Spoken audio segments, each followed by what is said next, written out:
High বন্ধুরা, তোমরা কেমন আছো? আশা করি সবাই ভালো আছো। এখন আমি বানাবো জ্যান্ত তেলাপিয়া মাছের ঝোল। আলু দিয়ে ডাটা দিয়ে তেলাপিয়া মাছের ঝোল করব। আর আদা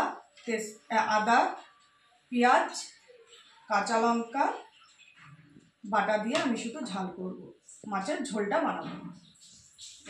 কড়াই গরম হয়ে গেছে, আমি আগেই কড়াই গরম বসিয়ে দিয়েছি। এবার আমি পরিমাণ মতো তেল দিয়ে দেবো মাছ ভাজার জন্য।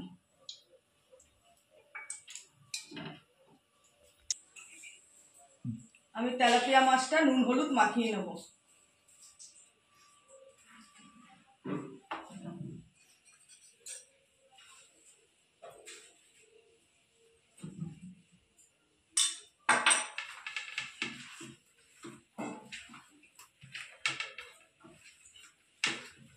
আমার মাছের তেল গরম হয়ে গেছে, এক এক করে মাছগুলো ছেড়ে দেবো।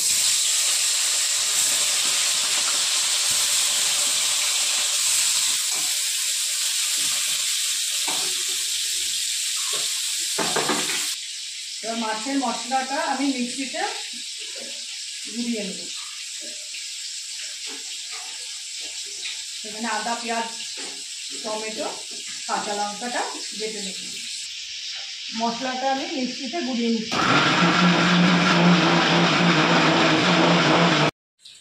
এবার আমি মাছগুলো এক এক করে তুলে নেব।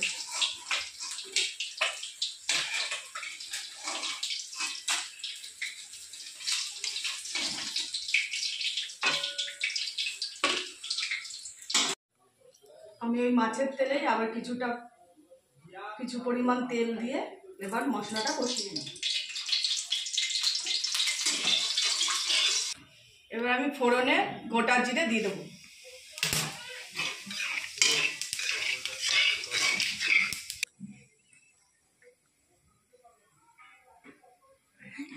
এবার আমি ডাটা আর আলুটা তেলের মধ্যে দিয়ে দেবো।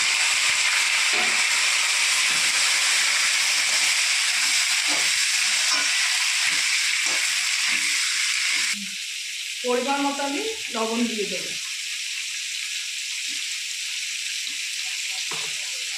পরিমাণ মতো আমি হলুদ দিয়ে দেবো। দিয়ে আমি একটু নাড়াচাড়া করে নেব।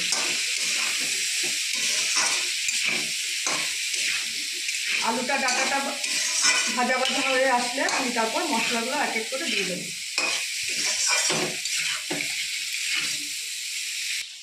এবার আমি মশলাটা দিয়ে দেবো। এখানে আদা জিরে, এখানে আদা কাঁচা লঙ্কা বাটা আছে, টমেটো বাটা আছে, আমি দিয়ে দেবো। দিয়ে মশলাটা দিয়ে কষিয়ে নেব।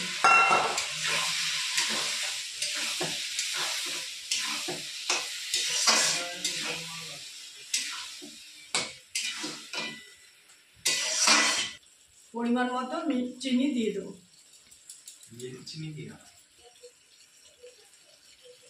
পরিমাণ মতো জিরে গুঁড়ো দিয়ে দেবো।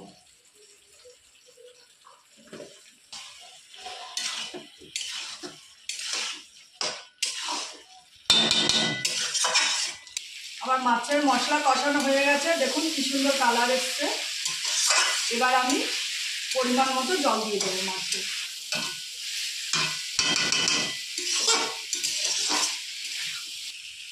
এবার আমি পরিমাণ মতো মাছে জল দিয়ে দেবো। যেহেতু জ্যান্ত মাছ, এটা আমি পাতলা ঝোল করব।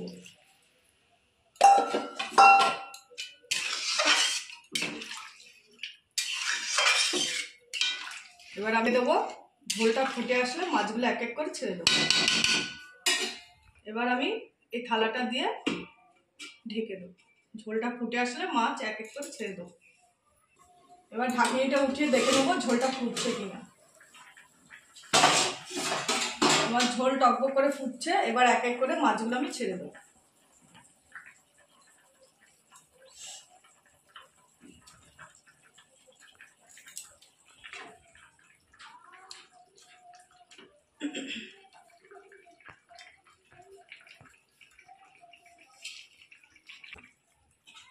আবার একটু মাছগুলো দিয়ে আবার 10 মিনিট আমি ঢেকে রাখবো। এবার আমি ঢাকনিটা তুলে দেখবো আর মাছের ঝোলটা হয়েছে কিনা।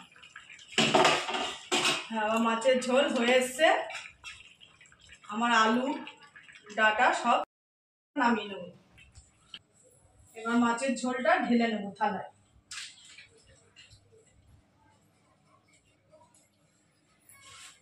আমার আলু ডাটা দিয়ে মাছের ঝোল, জ্যান্ত মাছের ঝোল রান্না হয়ে গেছে।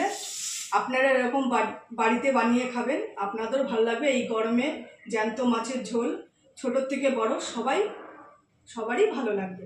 তাই এইভাবে এই রেসিপিটা যদি আপনাদের ভালো লেগে থাকে অতি অবশ্যই লাইক, কমেন্ট আর সাবস্ক্রাইব করতে ভুলবেন না। আর প্রচুর কমেন্টে জানাবেন রান্নার রেসিপিটা কীরকম হয়েছে। নমস্কার।